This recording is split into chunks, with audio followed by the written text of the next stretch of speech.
जी, अस्सलाम वालेकुम रहमतुल्लाहि व बरकातहू। ये प्रेस कॉन्फ्रेंस अभी हम लोगों ने अरेंज की है। ये 22 तारीख को जो MIM की हेड ऑफिस में यानी हमारी ऑफिस पे जो हमला हुआ है उसके विषय पे है। आपने देखा होगा कि उसके लिए पुलिस की तरफ से एक प्रेस नोट आई है, जो मुझे कोई पत्रकार भाई से ही मेरे पास आई कल, और मैंने वो पढ़ी। तो जो पुलिस ने ये प्रेस नोट जारी किया है ये पूरी तरीके से झूठी है। इस तरीके की कोई वारदात नहीं थी और उसको अभी अलग तरीके से वारदात करके बताई जा रही है। वो मेरे ऑफिस पे, जैसा मैंने पहले कहा, हमला था, वो हमला ही था। ये कोई इसको आपसी रंजिश बताना या इसको ऐसा बताना कि वो बिलाल काजी बाहर खड़ा था। इसमें आप देख सकते हैं कि उन्होंने लिखा है कि बिलाल बॉम्बे कॉलोनी येथील MIM कार्यालय समोर उभा असताना। आप मेरे CCTV फुटेजेस देख सकते हैं, मैं अभी आप लोगों को भेज रहा हूँ और ऑलरेडी आपने फुटेजेस देखा है कि बिलाल बाहर नहीं खड़ा था। इसमें लिखा है कि वो सामने खड़ा था, बिलाल ऑफिस में खड़ा था और बिलाल उससे पहले आधे घंटे पहले से ऑफिस में बैठा हुआ था। और वो बिलाल ऑफिस में बैठ करके उठ करके बस वहाँ चप्पल पहन करके खड़ा था। उतने में उस पर हमला होता है। कुछ लोग आते हैं, उसमें ये लिखा जाता है कि वो अकबर अपने साथीदारों के साथ यानी हथियार लेकर आकर के हमला करता है। उसके बाद यानी इसमें ये लिखा जा रहा है कि बिलाल के दोस्त लोग आकर के उसके साथ यानी झगड़ा करते हैं। तो मैं आपको बताऊं कि बिलाल के दोस्त लोग ने, वो यहाँ की आवाम पब्लिक, वो बाहर निकलने के बावजूद भी बिलाल को मार के, बिलाल तो अंदर था, बाहर निकलने के बावजूद भी उन लोग 4-5 मिनट तक गाली गलौज कर रहे थे। उन लोग यानी देख रहे थे ऑफिस में कोई नहीं, तो उसके बाद गाली गलौज बुला साहब पठान को कर रहे थे। बाहर की आवाम ने जब सुना ये सब, और बाहर की आवाम ने जब बिलाल को जख्मी रूप में देखा, तो वो आवाम थी, वो पब्लिक थी जिनका उन पर गुस्सा फूटा। वो हमलावर मैं आपको बताऊं कि कोई बॉम्बे कॉलोनी के नहीं थे। वो यहाँ से 2 से 2.5 किलोमीटर दूरी से हमारे एरिया में आए थे। कोई यहाँ का रहवासी नहीं था, वो हमला करने के इंटेंशन से आए थे। अब ये कहानी क्यों पुलिस इसको ट्विस्ट दे रही है और क्यों ऐसी कहानी बना रही है, हमें वो समझ में नहीं आ रहा है। अभी आप बताओगे यानी पुलिस का हमारे साथ यानी कोई इंसाफ वाली बात ही नहीं दिख रही है दोनों तरफ। आप सब ने CCTV फुटेज में देखा कि बिलाल मार खाया है। किस तरीके से उसको कैसा दंगा बोल सकती है पुलिस। एक हमला करने के लिए कोई अगर कोई भी एरिया में जाएगा, मैं आपसे सवाल करता हूं कि कोई भी एरिया में कोई हमला करने जाएगा तो वो एरिया वाले क्या उसको नहीं पकड़ेंगे? क्या वो एरिया वाले उस पर गुस्सा नहीं करेंगे? अगर आज यहाँ का ये एरिया का बचपन से रहा हूँ, मैं ये एरिया का रहवासी हूँ, मैं यहाँ बड़ा हुआ हूँ और आज लोग मुझे मेरे कामों के लिए पसंद करते हैं। यहाँ पर कोई मेरे ऑफिस पे आएगा, किसी की जान लेने की कोशिश करेगा, तो क्या उस पर पब्लिक का गुस्सा फूटना गलत है? क्या उस पर पब्लिक का गुस्सा नहीं उठेगा? उसके हाथ में धड़ाधड़ सामान है, वो धड़ाधड़ हथियारों से वार कर रहा है किसी पे। उसके साथीदार लोग कितना प्रोफेशनलिज्म से, आप देखिए कि वो अपनी थैली से चक्कू निकालता है। आप CCTV फुटेज में देखिए, वो चक्कू निकालता है, बिलाल की गर्दन पे मारने जाता है, बिलाल बच जाता है, पीठ पे लगता है। 5 बार उसने ऐसा चक्कू छुपाया, निकाला और मारा। अगर यही हमले में मैं यहाँ मौजूद होता, वो प्रोफेशनल किलर टाइप आदमी था, छोकरा था वो, अगर वो मुझे वो ऐसा चक्कू से मार देता, पुलिस क्या बोलती कि नहीं ये तो कहीं और घटना स्थल हुआ था, वो यहाँ भाग कर है, यही कहानी बता करके सबको चुप करा देती। मनसे के जो जमील खान थे थाने में, जिनका उनका मर्डर हुआ, आज तक उनको इंसाफ नहीं मिला। ऐसी कोई कहानी बना दी जाती मेरे लिए भी। मेरे भी घर वाले, फैमिली वाले दर दर भटकते थे कि इंसाफ दो, इंसाफ दो। मैं जब आपसे कह रहा हूं, मैंने 24 मार्च को बताया है, मैं दशहरा घड़ी घड़ी ये कह रहा हूं, पुलिस को कह रहा हूं, मैं सीनियर साहब के पास ये मामले में 10 बार मिला हूं।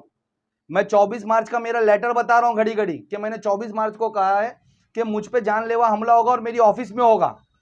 मैंने उसमें लिखा और इस तरीके की साजिश प्लानिंग करके होगा कि उसको ऐसा बताया जाएगा आपसी रंजिश है और मुझे मार दिया जाएगा। तो उस पर आज तक मेरा स्टेटमेंट क्यों नहीं? और इतनी बड़ी वारदात के बाद, इतना बड़ा हादसा होने के बाद भी मुझसे एक बार भी सीनियर साहब ने नहीं पूछा अभी तक कि क्या वो लेटर है, बताओ, मैं उस पर कार्रवाई करता हूं। जो आरोपियों का नाम आप लोगों ने लिखा, हम उस पर इंक्वायरी करते, कुछ भी हो सकता है एंगल, सीधा उसको दूसरा एंगल देने की बात। मैंने अभी 19 तारीख को वापस से मांगा है, 4 दिन पहले का वाकया, ये हमले के 3 दिन पहले का वाकया है। मैंने 19 तारीख को मांगा है कि मेरी कंप्लेंट पे 24 तारीख को जो मैंने कंप्लेंट की, 24 मार्च को, 6 महीना पहले, उस पर आप लोगों ने क्या कार्रवाई ली और क्या स्टेटस है मुझे जानकारी दीजिए। और 3 दिन बाद उसमें हमला होता है मेरी ऑफिस पे और उसको एक नया रंग दिया जाता है, पॉलिटिकल रंग। मुझे बोल रहे पॉलिटिकल, मेरी पॉलिटिकल ऑफिस है और मेरे पास पहले की कंप्लेंट है। मैं रंग नहीं दे रहा, मैं सच्चाई लोगों के सामने ला रहा हूं। मैं आज हर मुद्दे पे लड़ रहा हूं, मेरे शहर के मुद्दों पे लड़ रहा हूं।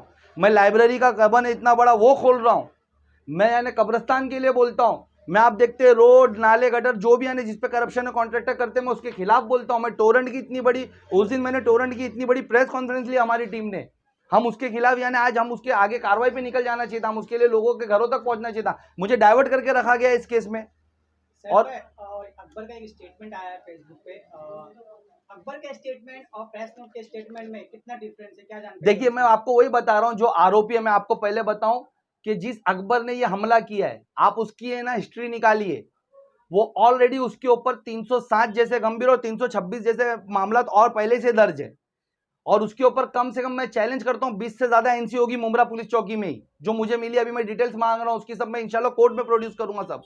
तो एक ऐसा आरोपी, उसका स्टेटमेंट आता है, वो स्टेटमेंट में खुद बोल रहा है कि मैं गया वहां बिलाल को मार रहा था, मैं मुझे पब्लिक आई, पब्लिक मारी। आप खुद कॉन्फ्लिक्ट देखिए कि जो प्रेस नोट है और जो हमलावर है उसके स्टेटमेंट देखिए, दोनों में खुद सच्चाई सामने आ रही है। सर भाई, जो आपसी रंजिश की बात चल रही थी कि मोटर व्हीकल को लेकर कुछ झगड़ा हुआ था, पार्किंग और टर्निंग को लेकर, तो जिस जगह की बात की जा रही थी, क्या वहाँ आसपास के सीसीटीवी निकालने की कोशिश नहीं की आपने? अरे मैं क्यों निकालूं, मुझे पता है सब फेक स्टोरी है। वो लोग निकाले ना, सच, जिनको झूठ को सच साबित करना वो करे। कुछ ऐसा नहीं हुआ। अरे वो पुलिस क्या कार्रवाई कर रही है भाई? पुलिस तो हमारे बच्चों को, यानी जो बेचारा मार खाया, जिसको 5 वार पड़े हैं, जिसका सर खुल गए दूसरे पे, उनको आरोपी बताने जा रही है, दंगा बता रही है, इस हमले को दंगा बताया जा रहा है। ये इंसाफ नहीं है, ये वन साइडेड। और मैं आपको बताऊं, सीनियर सर का बात करने का तरीका बिल्कुल भी सही नहीं है हमारे साथ। ऐसा लगता है कि उनको जैसे किसी ने हमारे खिलाफ बिठाया वहां पर। आप पुलिस में हो, आपके पास अगर हमला हुआ है, मेरे ऑफिस पे मैं आ रहा हूं, तो आप कैसा बात करोगे मुझसे? मैं आपको कंप्लेंट देता हूं, मेरी जान को खतरा है, तो आप मेरे से कैसा बात करोगे? वो बोलते जा, तू वो शाड़ा बनता है, मैं देख लूंगा, तू प्रेस कॉन्फ्रेंस क्यों कर रहा है, तू क्या? अरे मैं अपनी बात भी नहीं रखूँ आवाम के सामने, और आप मुझे ऐसा बोलने के नहीं होते हो। आप मेरी कार्रवाई करो, आप पता करो ना, मैं कंप्लेंट दे रहा हूं, मैं कोर्ट में देख लूंगा, जाती मेरी नौकरी तो देख लूंगा। ये सब का मतलब क्या होता है? यानी आप वन साइडेड कर रहे हो, आप किसी के इशारे पे कर रहे हो। मैं बोल रहा हूं ना, जांच, ये इसकी जांच बिठाई जाए, और सब पुलिस वालों के भी कॉल स्ट्रेस किए जाए कि उनको कौन से एनसीपी के लोगों के कॉल आ रहे थे उस वक्त, उस टाइम के पहले आपको कुछ पुलिस वाले ने कुछ नोटिस देने के लिए आए थे, ये क्या नोटिस थी? देखिए अभी मैं प्रेस कॉन्फ्रेंस मेरी डिक्लेयर हुई, अभी मुझे पुलिस विभाग की तरफ से एक नोटिस आया, मैंने रिसीव करने से मना कर दिया उनको, क्योंकि उसमें उन्होंने लिखा है कि यहाँ दंगे के लिए लोगों को जमा करके दंगा किया गया। तो कोई दंगा नहीं, वो हमला हुआ था यहाँ पर। तो मैं क्यों ऐसी प्रेस नोट रिसीव करूं मेरे ऑफिस पे? आप मेरा स्टेटमेंट लो, मैंने उनसे कहा मैं स्टेटमेंट लिख कर देता हूं, आप मेरा स्टेटमेंट लो। आप क्यों वो आरोपी को बचा रहे हो? और आज एनसीपी देखिए, जैसा मैं आप लोगों को पहले दिन से कह रहा हूं कि मेरी जान को खतरा है, मैंने एनसीपी के मिनिस्टर के खिलाफ कंप्लेंट की है कि उसने उन लोगों को बोला है कि मैं बचा लूंगा।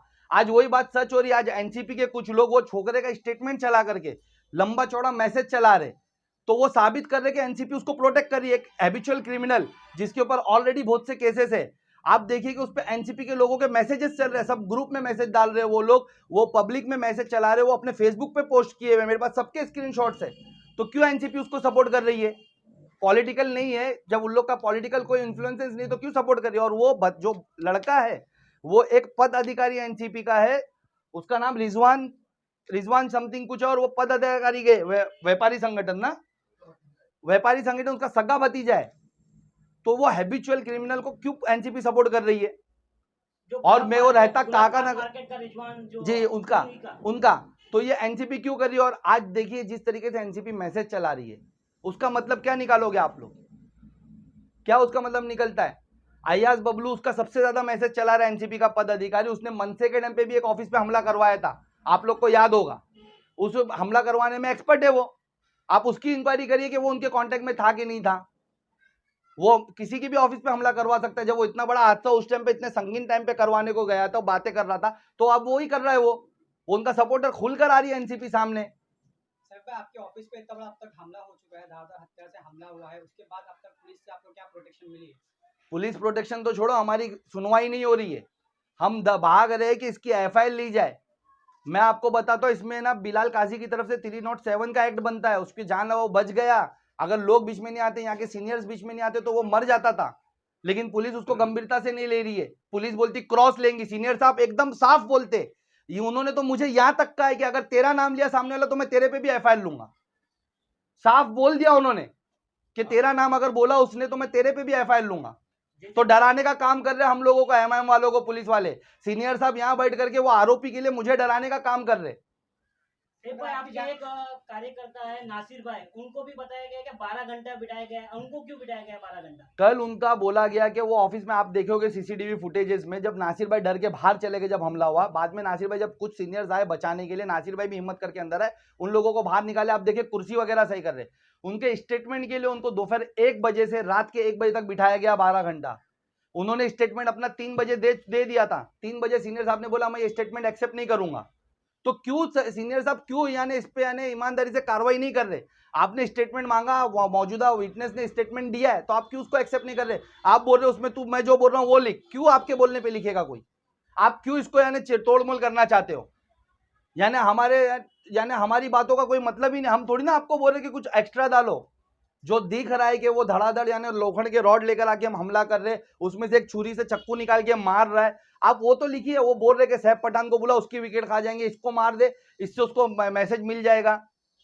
ये कौन सी बात है? ये कौन सी? और हैबिचुअल क्रिमिनल, आप किसको फेवर कर रहे हो? आपकी पुलिस चौकी के अंदर वो हैबिचुअल। और ये सीनियर साहब का देखिए, आप रिकॉर्ड जानते हो, जैसा आज मैं इंसाफ के लिए भाग रहा हूं ना, मनोज चौरसिया याद होगा आपको, आखिर में खुद को आग लगानी पड़ी उसको, यही मौजूदा यानी सीनियर साहब थे उस वक्त भी। क्या मैं भी मर जाऊंगा उसके बाद मुझे इंसाफ के लिए कहीं पर सुनवाई होगी मेरी? क्यों नहीं पुलिस विभाग से मेरा स्टेटमेंट अभी तक दर्ज कराया जा रहा है? और मुझे क्यों डराया जा रहा है? मुझसे क्यों यानी इतना रूडली बिहेव किया जा रहा है? मैं एक यहाँ पर सिटीजन हूं इस शहर का। आप मुझे देखिए, वो लड़के का स्टेटमेंट सुनिए, मुझे छोड़िए, वो लड़के का स्टेटमेंट सुन लीजिए जो यानी मारामारी किया है। वो कबूल रहा है, वो ऑन कैमरा कबूल रहा है, मैं मारने आया वहां पर कबूल रह के पब्लिक ने मुझे पकड़ा और मारा। अब पुलिस को और क्या एविडेंस चाहिए? फिर पुलिस इस तरीके का कैसा बयान ले सकती है? इस तरीके से कैसा कार्रवाई कर सकती है? क्या ये मैनिपुलेटेड कार्रवाई नहीं है? इसकी जांच होना चाहिए। मैं कमिश्नर साहब से, मैं सीएम साहब से, मैं होम मिनिस्टर साहब से ना इस पुलिस इसकी जांच मांग रहा हूं। हमारे फयाज अहमद खान साहब मुंबई प्रेसिडेंट इसके खिलाफ लेटर देकर के इसकी जांच मांग रहे हो। इंशाल्लाह ताला अभी तक यह लेटर डाल दिया गया होगा या मंडे को अपॉइंटमेंट होगा, तो मंडे को डालकर हम इसकी जांच मांगेंगे कि पुलिस क्यों यानी एक तरफा कार्रवाई कर रही है। ये जब मामला एक तरफा है तो उसको क्यों दोनों पे बनवा रही है, यानी किसको सपोर्ट कर रही है? पठान जी, जिस तरीके से आपने बातें की है, कि आपको ऐसा नहीं लगता कि मुमरा शहर जो महाराष्ट्र से अलग नहीं है और महाराष्ट्र में सत्ता परिवर्तन हो चुका है और शिंदे साहब की सरकार है, क्या ऐसा नहीं लगता कि आपको शिंदे जी से, जो एक आम से आम नागरिक न्याय पाने के लिए सीएम के दफ्तर जाता है, उनसे मुलाकात करके न्याय मांगता है, आप इतनी बड़ी पार्टी के आपके आमदार भी है महाराष्ट्र में, क्या आपको ऐसा नहीं लगता कि आपको डायरेक्टली शिंदे साहब को, मुख्यमंत्री जी को जाकर के मिलकर के इसके लिए दाद या न्याय मांगना चाहिए? देखिए, हम सीएम साहब से भी मुलाकात करेंगे। हमारे जैसे आपने कहा एमएलए साहब ने, मुझे पार्टी के वरिष्ठों ने यानी ये आश्वासन दिया कि जो मेरे ऑफिस पे हमला हुआ है उसके लिए वो लोग असेंबली में भी आवाज़ उठाएंगे और इंशाल्लाह ताला ज़रूरत पड़ी तो हमारे एमपी साहब इसके लिए पार्लियामेंट में भी बोलेंगे। कल फयाज अहमद खान साहब ने सीनियर साहब को बैठ कर कहा कि मामला दिल्ली पार्लियामेंट में भी गूंजेगा, तब भी वो बोलते कुछ फर्क नहीं पड़ता, आप जो करना है करो, मैं कोर्ट में वो करूंगा, देखूंगा, नौकरी जाएगी मेरी। इस तरीके का बर्ताव, यानी कितना उनके ऊपर, यानी कितना किसकी छत्र छाया में कि इस तरीके के स्टेटमेंट दे रहे वो। मैं आरोप नहीं लगा रहा हूं, मैं सच बोल रहा हूं। आप बताइए कि अगर ये हादसा किसी दूसरे के ऑफिस पे होता तो अब तक तो कर्फ्यू लगा दिया गया होता शहर में। अभी तक तो एनसीबी केस में होता तो बाप रे बाप, पूरा मुमरा बंद होता। लेकिन ये है पुलिस को नहीं दिख रहा है, पुलिस के अधिकारी यहाँ पे उन लोगों को नहीं दिख रहा है कि आगे हथियार निकाल रहे। सैफ पठान कहा है, उसकी जगह अगर सैफ पठान बैठा रहता और उसको डाल देते, उसके बाद में लोग सब इंक्वायरी एक्शन में आएंगे। यानी पुलिस का मतलब यही है कि पहले हमला हो जाए, उसके बाद में हम लोग एक्शन करेंगे। तो पुलिस इंसाफ नहीं कर रही है। मैं भी आपको है ना ये केस में और एक चीज बताता हूँ। और साहब भाई, ये यही ऑफिस नहीं है, इससे पहले शिवसेना में भी हुआ था, वहाँ पे भी ऐसे हमले हो गए थे, तभी भी पुलिस ने हरकत नहीं की थी, बल्कि वो आसिफ के ऊपर खुद केस बना दिए थे उन लोग ने, वो भी बेचारा जेल गया हुआ था। तो ये मुमरा में हादसे होते ही थे और पुलिस इंसाफ नहीं करती। भाई 1 मिनट में आपको एक वीडियो दिखाता हूँ। ये बंदा, मैं इसको जानता तक नहीं, कल मुमरा पुलिस स्टेशन के बाहर आया, मुझे कहा कि वही आरोपी जो लोग मेरे ऑफिस पे आए थे, उसने सीसीटीवी फुटेजेस में उनके फुटेजेस देखा और कहा कि वही आरोपी लोग ने इसे भी मारा है और इसने अपने जख्म तक बताया इसमें। आप जख्म देखिए किस तरीके से गंभीर जख्म है उस पर। और सिर्फ इसकी मुमरा पुलिस स्टेशन में एनसी हुई थी, तो क्यों उसको पुलिस प्रोटेक्ट कर रही है? कौन है वो? मैंने सुना कोई नशे का व्यापारी है, वो नशा बेचता है। क्या उसको पुलिस को फायदा है उससे कि पुलिस इतना यानी उसका होने के बाद उसको वो करती है, सपोर्ट करती है? ये मामला छोटा नहीं, मैंने कहा ये ऐसे प्रोफेशनल लोग हैं इन लोग। उसने बताया कि उनकी आदत है, वो हमला करते हैं, खुद का खुद सर फोड़ लेते हैं और पुलिस में जाकर के क्रॉस एफआईआर करते हैं, ताकि यानी बाद में उसको है ना सेटल किया जाए, उस मामले को दबा दिया जाए, और पुलिस उनको फुल सपोर्ट करती है। तो ये कैसा इंसाफ है? ये मुमरा पुलिस में क्या हो रहा है? हमारी सुनवाई नहीं हो रही और ऐसे अपराधियों को यानी वो दिया जा रहा है। ये आपको वीडियोस भी भेज देता हूं मैं। बोलो भाई, एक मिनट, हमारे कॉर्पोरेटर साहब।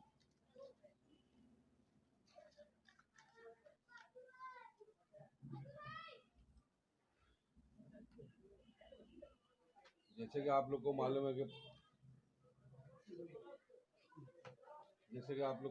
कि परसों हमारी पार्टी कार्यालय ऑफिस है पठानगी जो है, इसके ऊपर हमला हुआ था। तो हम कल पुलिस स्टेशन में भी गए थे एफआईआर कराने के लिए, और हमारे जो वरिष्ठ नेता हमारे हैं लीडर, उन्होंने भी पूरा संपर्क में, और हम लोग ये मांग करते पुलिस से भी, थाना कमिश्नर से भी, कि हम इस मामले की असली जांच होना चाहिए कि आरोपी कौन है, जिस हिसाब से वो वार हुआ, हमला हुआ।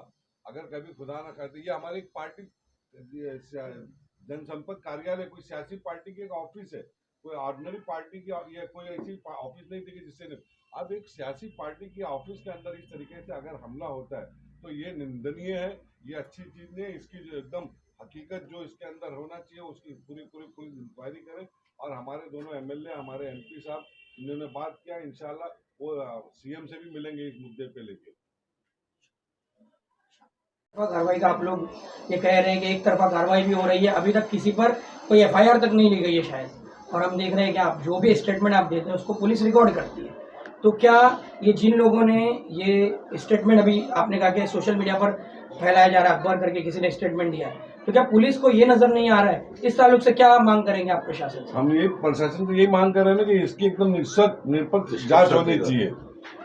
इसकी जो जांच होनी चाहिए, इसका इन्वेस्टिगेशन होना चाहिए, वो एकदम साफ होना चाहिए कि ये जो अभी नई वीडियो उसकी आई है, जो स्टेटमेंट दिया, तो उसके ऊपर पुलिस इसके ऊपर गंभीरता लेना चाहिए और उसकी मांग कर उसको। अगर एमआईएम प्रेस कॉन्फ्रेंस करती है तो कहा जाता है कि आप क्यों ऐसा कर रहे हैं, दंगा करने के लिए आप कर रहे हैं। वो सुनिए, वो खुद कह रहा है कि पब्लिक ने जमा होकर के मुझे पकड़ा और मारा, तो सेल्फ डिफेंस का हक भी छीन लोगे आप हमसे? यानी आप बोल रहे हो कि हम सेल्फ डिफेंस में भी नहीं कुछ कर सकते? यानी लोग हमको आए मार के चले जाए, हम जान गंवा दे अपनी? सेल्फ डिफेंस में कभी केस नहीं होता। अगर बिलाल के लिए पब्लिक ने उनको मारी, अगर मेरे लिए पब्लिक ने उनको मारी, तो ये कोई अपराध नहीं है। वो हमला कर रहे थे, वो हमारी जान लेने आए थे, वो बोल रहे थे कि बुलाओ उसको मार देंगे, वो बिलाल को जान से मारने की कोशिश कर रहे थे। तो बिलाल पे किस तरीके से केस बना सकती है पुलिस? ये एक तरफा ही कार्रवाई है ना। ये तो तुम किसी को बचा रहे हो कि केस दोनों पे केस बन जाएगा, दबा दिया जाएगा, उसको सेटल कर दिया जाएगा, या तो फिर तुम भी जेलो। तुम हमला करने वालों को कैसा सुरक्षित कर सकते हो? एक बार इसमें आपको एफआईआर कॉपी मिली है कि मामले में अब तक की? हमको कोई एफआईआर कॉपी नहीं दी जा रही। मुझे आप लोगों से प्रेस रिलीज जो आई उससे पता चला कि दोनों पक्षों पे एफआईआर बनी। हमको कोई एफआईआर कॉपी नहीं दी जा रही, हमारी एफआईआर तक नहीं ली जा रही है। जब मारने वाला भी खुद कबूल रह गया मैंने मारा, तो भी एफआईआर नहीं ली जा रही है। तो ये किस तरीके का इंसाफ है? यानी अभी मैं यहाँ पर करप्शन के खिलाफ लड़ते हुए यानी मर जाऊं और लोग यानी एफआईआर तक नहीं लेंगे, ये कैसा इंसाफ है? और आप बताइए ना कि वो इंटेंशनली मार रहा था कि नहीं मार रहा था?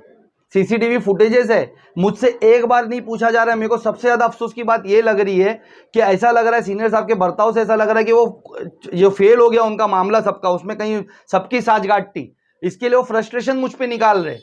अरे आपके पास अगर किसी पे हमला होता है, किसी के ऑफिस पे वो बात करने आएगा, तो आप किस लहजे से बात करोगे? उससे एक आम नागरिक भी आएगा। तो मैं एक पार्टी का प्रेसिडेंट हूं यहाँ का, आप मुझे किस तरीके से बात कर रहे हो मुझसे?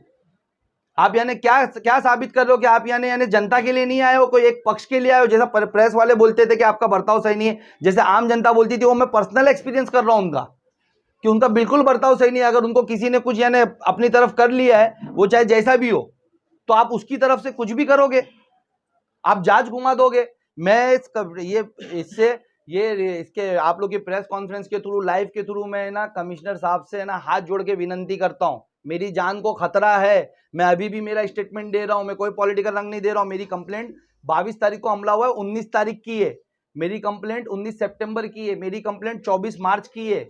आप उस पर कार्रवाई करें। सीनियर साहब यहाँ पर एक तरफा कार्रवाई कर रहे हैं और उन लोगों को बचा रहे हैं और हमको डराए जा रहे हैं कंटिन्यूसली। हमारे लोगों को बिठाया जा रहा है चौकी में, हमको ये बोला जा रहा है कि सब लोगों को डिटेन करके रखा जाएगा, वहां पर उन पे केस बनाया जाएगा। तो प्लीज कमिश्नर साहब आप इसमें आइए और आप इसमें जांच करवाइए और आप देखिए सीनियर साहब का बर्ताव कैसा एक तरफा झुका हुआ है। वो इंसाफ की बात नहीं कर रहे और इंसाफ की कार्रवाई नहीं कर रहे। हमारी रिक्वेस्ट है उनसे कि इसमें कमिश्नर साहब जगजीत सिंह साहब आप इन्वॉल्वमेंट लीजिए। सीएम साहब से मैं वो करूंगा कि आप इन्वॉल्वमेंट लीजिए, होम मिनिस्ट्री से मैं रिक्वेस्ट करूंगा कि आप इन्वॉल्वमेंट लीजिए। हमारे वरिष्ठ लोग लगे आप लोगों से मुलाकात करेंगे, हम भी मुलाकात करेंगे, लेकिन उससे पहले कि यानी ये इसको अंजाम दे दे, कुछ बड़ी वारदात को यहाँ के सीनियर साहब बिल करके अंजाम दे दे, उस पर कुछ कार्रवाई करे।